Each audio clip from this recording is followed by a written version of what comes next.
अस्सलाम वालेकुम फ्रेंड्स, कैसे हैं आप सब लोग। उम्मीद करता हूँ बिल्कुल ठीक ठाक खैरियत से होंगे। वेलकम टू किया स्टूडियो।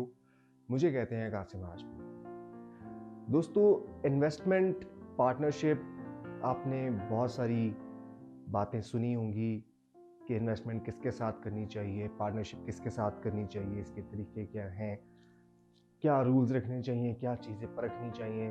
एक तरीका आज पार्टनरशिप का आपको मैं भी बताने वाला हूँ। वो तरीका है तो थोड़ा मुख्तलिफ, लेकिन प्रॉफिट की गारंटी 1000% है।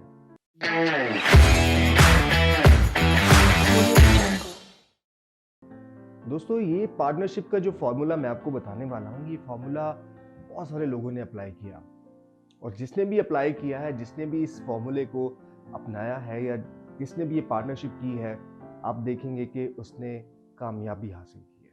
मैं आपके सामने ज़्यादा नहीं, 3-4, 2-3 मिसालें रखूँगा, और यकीनन आप जब उस पर गौर करेंगे तो आपको अंदाज़ा होगा कि जो बात मैं कर रहा हूँ, जो फॉर्मूला आज मैं आपको बताने वाला हूँ, वो वाकई कितना इम्पॉर्टेंट है या वाकई कितना फ़ायदेमंद है। दोस्तों, सबसे पहले बात करते हैं हमारे मुल्क के एक मायनाज बिजनेसमैन जिनका नाम है मलिक रियाज। आप सब लोग इस नाम से वाकिफ होंगे। एशिया के सबसे बड़े डेवलपर इस वक्त वो बन चुके हैं। बहरिया टाउन नो डाउट एक ब्रांड है। लाहौर, कराची, इस्लामाबाद, पूरे पाकिस्तान में उनका जो बिजनेस है रियल एस्टेट का, वो इस वक्त फैल चुका है। और वो कितने बड़े बिजनेसमैन हैं, उनकी क्या वर्थ है वो आप जानते हैं। मेरे मुताबिक इस वक्त कोई 5000 अरब के करीब उनकी नेटवर्थ होगी। इतना पाकिस्तान का शायद बजट भी नहीं होगा जितनी उनकी नेटवर्थ है। कौन सा फार्मूला अपनाया मलिक रियाज ने, और वो इतनी जल्दी इतने बड़े कामयाब बिजनेसमैन बने। एक छोटा सा ठेकेदार था वो, इतना बड़ा कारोबारी आदमी कैसे बना। 5 मरले के किराए के घर में रहने वाला इंसान, जिसका गुजारा ही बहुत मुश्किल से होता था, वो आज पूरे पाकिस्तान का इतना बड़ा बिजनेसमैन बन गया, एक बिजनेस टाइकून बन गया।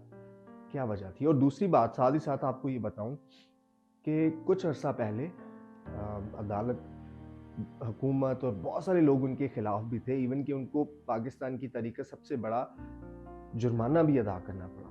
तकरीबन 50 बिलियन के करीब उन्होंने जुर्माना भी अदा किया है। इतना बड़ा जुर्माना अदा किया, इतने लोग उनके खिलाफ हैं, लेकिन उसके बावजूद वो दिन ब दिन तरक्की ही करते रहे। क्या वजह थी?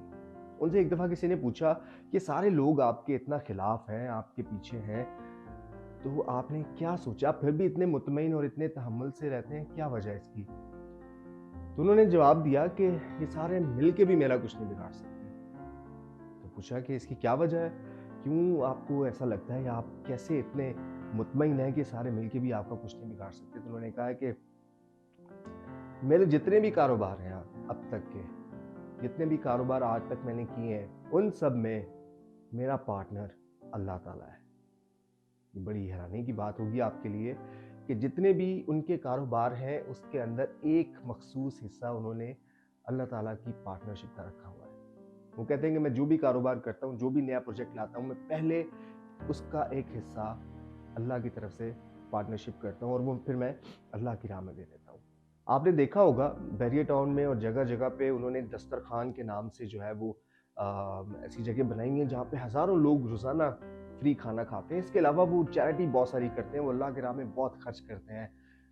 हॉस्पिटल्स बनाए हुए हैं, यूनिवर्सिटी बनाई हुई, बहुत सारी जगहों पे वो शायद बहुत सारी ऐसी एक्टिविटीज़ भी वो करते होंगे जो हमारे सबके सामने नहीं है। यकीनन कहीं ना कहीं उन्होंने कुछ ऐसे इकदाम भी कर रखे हैं यतीम बच्चों के लिए, गरीब बच्चों के लिए, या बेरोज़गारों के लिए, जहाँ पे वो ये इस हिस्से में से जो अल्लाह की राह में उन्होंने मखसूस किया हुआ है, उसमें से वो स्पेंड करते हैं। उनकी मिसाल आपके सामने है।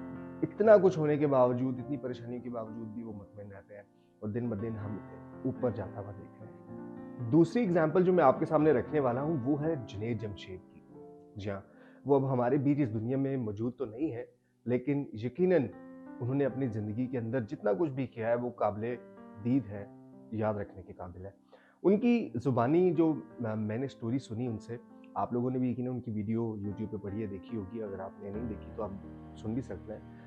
उनका कहना था कि जब वो म्यूज़िक की दुनिया से वापस बाहर निकले और उन्होंने तय कर लिया कि अब वो इस्लाम की खिदमत करेंगे और अपनी ज़िंदगी को इस्लाम के मुताबिक गुजारेंगे। और उन्होंने सारे वो काम छोड़ दिए जो म्यूज़िक या इस इंडस्ट्री से रिलेटेड थे, तो उनके हालात बहुत ख़राब हो। उसके बाद उन्होंने एक अपने दोस्त के साथ मिलके छोटा-सा कारोबार शुरू करने का सोचा, जो जे डॉट के नाम से हम सब अब जानते हैं। उनका कहना ये था कि जब मैंने ये शुरू किया, तो हम मौलाना नईम साहब के पास गए, हम ये कारोबार शुरू करने वाले, तो उन्होंने मशवरा दिया कि आप अपने इस कारोबार में अल्लाह को पार्टनर बना लें। उनके कहने के मुताबिक उस मशवरे पे अमल करते हुए उन्होंने 33% का 33% का अल्लाह को पार्टनर बना दिया। और उसके बाद आपने देखा J dot day by day किस तरह कितनी जल्दी से नेशनली नहीं इंटरनेशनल ब्रांड बन गया। आज भी उनका जो भी प्रोजेक्ट या प्रोडक्ट लॉन्च होती है या जो भी वो जे डॉट या उसकी जो कंपनी है कोई भी कारोबार करते हैं, वो पहले इसमें अल्लाह पाक की पार्टनरशिप ऐड करते हैं। और देखते जा रहे हैं हम दिन ब दिन वो कितना बड़ा ब्रांड इंटरनेशनली बन चुका है। ये दूसरी मिसाल है। इसकी डिटेल आप मज़ीद अगर जानना चाहें तो आप वीडियो देख सकते हैं, यूट्यूब पे मौजूद है। अच्छा, तीसरी मिसाल आप सैलानी की आपने देखा होगा। जगह जगह पे उन्होंने लोगों के, गरीब लोगों के लिए जिनके पास खाने के लिए कुछ नहीं होता, उन्होंने खाने के लिए जगह बनाई हुई है, उन्होंने रहने के लिए जगह बनाई हुई है। वो हज़ारों लोगों को रोज़ छत भी देते हैं, खाना भी देते हैं, लोगों की खिदमत कर रहे हैं।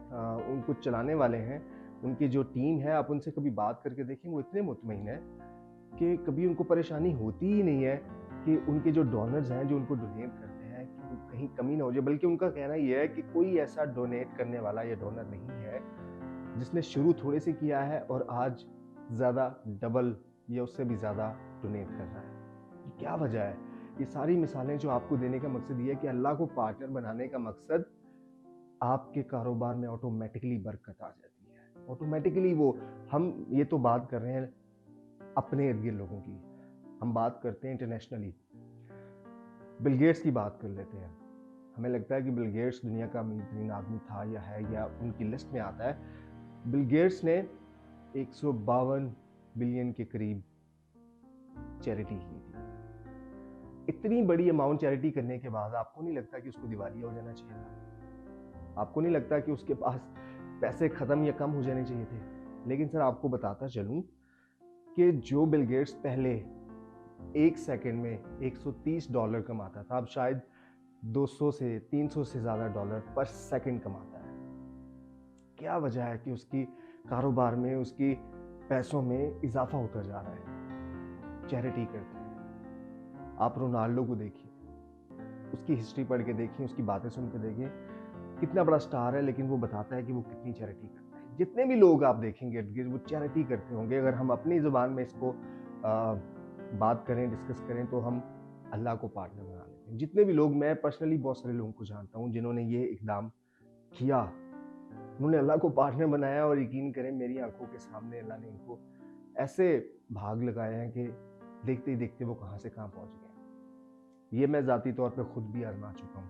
ये जो बात मैं आपसे कर रहा हूँ, आप एक दफ़ा इसको ट्राई करके देखें। मेरी गारंटी है आपको कभी नुकसान नहीं होगा, आपके फ़ायदे में इजाफा होगा। अगर आपको नुकसान हो तो मैं ज़िम्मेदार हूँ आपका नुकसान भरने के लिए। लेकिन आप एक दफ़ा ये तरीका आजमा के देखें, इससे अच्छी पार्टनरशिप कोई नहीं है। आप कोई भी काम कर रहे हैं, पहले से भी कर रहे हैं, आज से आप मखसूस कर दें कि एक हिस्सा जो है वो मैं अल्लाह की राह में आज से देना शुरू कर दें, फिक्स कर दें आप। एक तो होता है कि हम लोग वैसे भी देते रहते हैं, आते जाते, कोई फकीर को दे दिया, वो किसी को वैसे हेल्प कर दिया। एक है प्रॉपरली पार्टनर बना के, जब आप हिसाब किताब करें तो उसमें से एक पूरा हिस्सा निकाल के अल्लाह की राह में, ये है पार्टनरशिप। आज आप ये करके देखें, गारंटी से कहता हूँ आपके कारोबार में इतना इजाफा होगा, आपको पता ही नहीं चलेगा आप कहाँ से कहाँ पहुँच गए। आज से अल्लाह को पार्टनर बना के देखें, इससे बेहतर पार्टनरशिप दुनिया में कोई नहीं है।